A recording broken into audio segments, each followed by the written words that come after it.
Okay,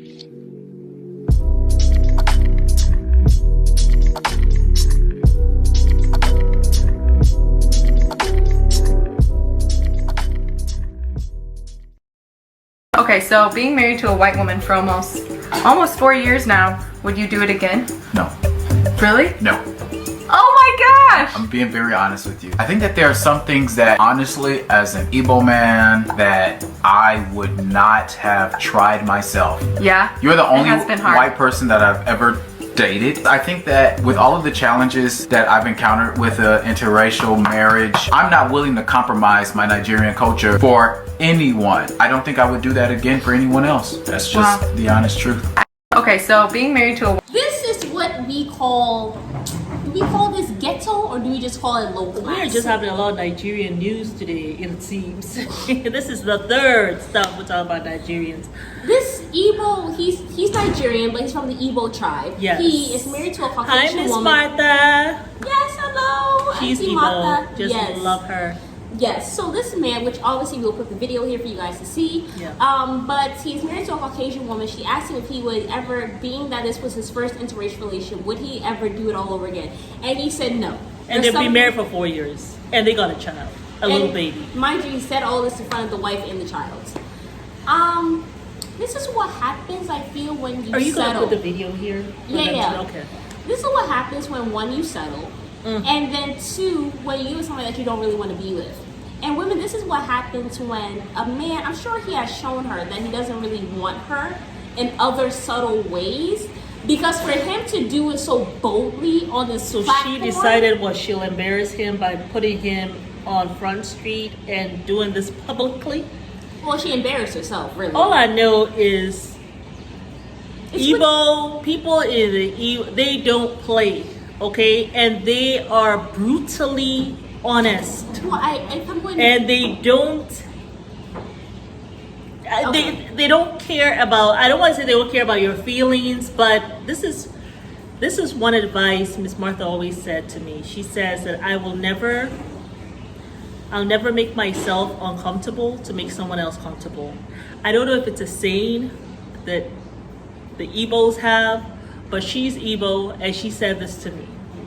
I will never make, and that's something I really had to work on, right? Because I will bend over backward to make someone comfortable. Right. At me being uncomfortable. As long as they're good.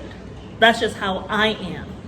But she said this, and it has helped me, like to, especially for certain people who are not deserving of that kind of love and kindness from me.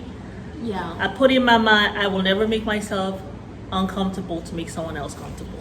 And that's where he was too. It's like, and which is sad because that's what your wife. Show some kind of compassion. Like, well, I don't think he probably didn't want her. He probably didn't want her, but hey, instead of breaking up with her though. Well, men don't break up. We have said this plenty of times before. They'll make your life a living hell. That's first. their way of breaking up with you. They want you to break up with them. Yeah. That's how it's just men just are. No, it's the cat. No, okay. Salamander.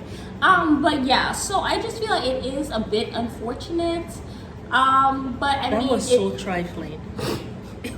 But you know what? I do feel like, and I'm not gonna say all foreigners, but some foreigners do have a tendency to be brutally honest. I remember when I came here to Tanzania, yeah. It is, I think 3 people. I think it's an African thing too.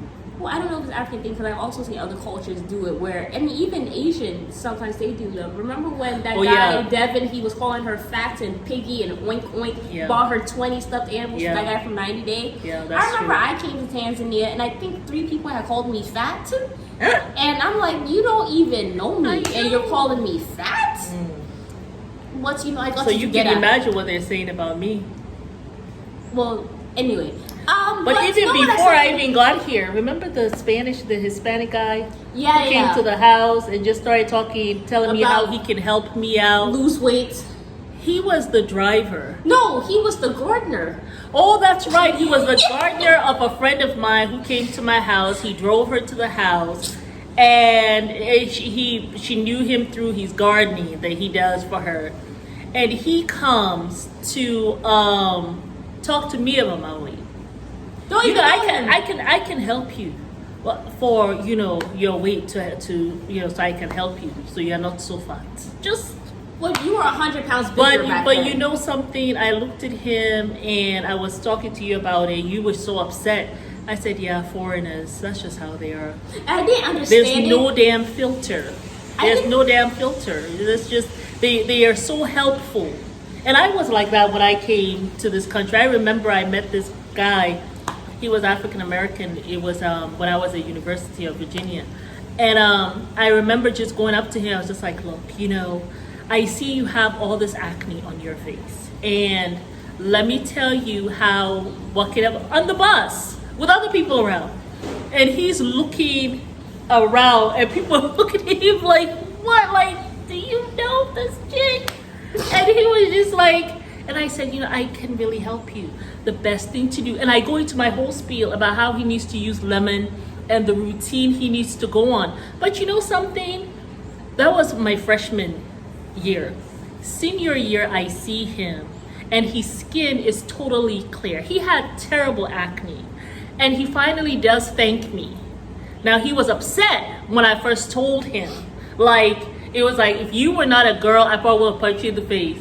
But you're a girl and I don't hit girls. Oh, man. Guess what though? When he went home, he used it. And I also told him about the lemon, not that he smells, but I was telling him, I said lemon also can be used as deodorant as well. Not that you need it because I'm not smelling you, but you can certainly use it on your face. When I first And but he used it. And in his senior year, after 4 years, his skin was clear. So, but yeah, I don't do stuff like that anymore because, sometimes maybe, but I kind of feel you out. Like, I gotta know you now. Yeah. I've been in America for a long time. But yeah, when I first got here, that's how I was. When I was in Tanzania, I remember I went to Mbudia Island, and so I went to Mbudia Island. I had lost a few pounds because when I came here, I was 240 pounds. I think I was like in my low 200s or in my high 100s, like 190. And I was feeling myself. I was like, oh, I've lost some weight. I had my halter, my African halter dress on. I had my little cincher to kind of snatch in my waist. And this little short, skinny guy, like I can't even see your ass on it. I gotta look down and look at you. And he said, why are you so fat? And you can imagine. You were so happy because I was so happy because I was like, oh my god, I've lost like almost like 40, 30 pounds. But I go back. I think I went back this my past 26th birthday, and I'm 167. Right. And he said, you're so good. You look so nice. You look like women from Tanga. Women from Tanga, they're so fine. They're so fine. You're so fine. You're so fine. Make your day. You're like, oh, now I'm finally, I'm finally a Tanzanian thing. Yeah, so, and then also the guy I used to go to get chicken from at the local gas station or whatever stuff, and he said, you have to be walking out, because you're so fat, you have to walk out, and you have to make sure that you're going to gym. You have to just walk, just start walking, and you'll get slim. But don't worry, but you're too fat right now. You have to get slimmer. I go recently, and he also is like, your body. It's so good. It's so fine. The way he was bouncing himself, I said, nonsense, man. Like, I didn't ask you for your advice on my weight loss journey, sir. So when I went walking the other day. Our dada was like this when I came back. She was all laughing at me. I was just like, I came beside, went to my chair, sat down. Drinking my water, like I don't care what you say, what you do. I'm still gonna be out there every morning and doing my little walk. Yeah, so that's, That's just how the foreigners are, So you're right. Maybe it was just his way of being. He did not think like this is not something to say.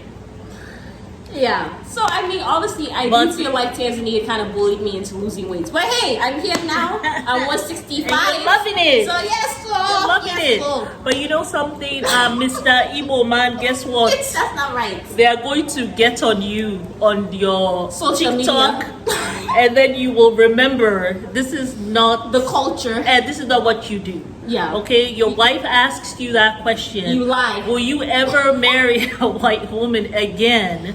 After you do, you say, you know, honey, of course I'll do it 10 times over. You know why?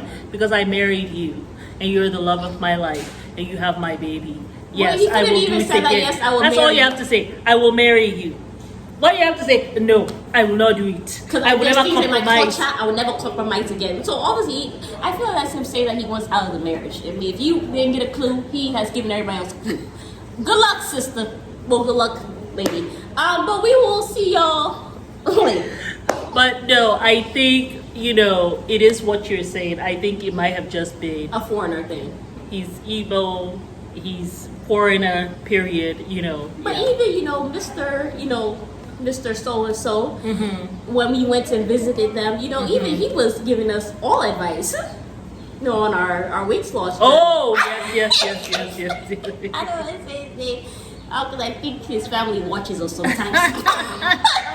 But we have been They losing weight. stay giving advice. Yeah. They stay giving That's advice. why I say I don't It's think it's just an how African it thing. I think is. it's just a foreigner It thing. actually is just a foreign If you're not American, it's just you're going to be outspoken. Sometimes without being even called for it. Nobody sends for you, but here you go. Yeah, I remember when I was a nurse, taking care of a patient. She was from India, and she was just like, "You have such a pretty face, but you have to lose weight. And let me give you some advice on how to do this." And I sat there, I listened, and every time she saw me, "You have such a pretty face, but you have to lose weight." And I was just like, even when her guests were there to come see her, she will say the same thing. She was from India. But I'm just used to it now, because hey, I used to be that way myself. So what can you do? Anyway, What can you do? Anyway, you guys let us know. Was he trying to signal that he wants divorce, or was he just being a foreigner? Y'all let us know. And we'll see y'all. Don't come for the foreigners now. I mean, this is our experience. We're laughing. What We has have- been your experience with foreigners? I'm sure you all have had some experience. What Yeah. has been your experience? So. Bye, y'all.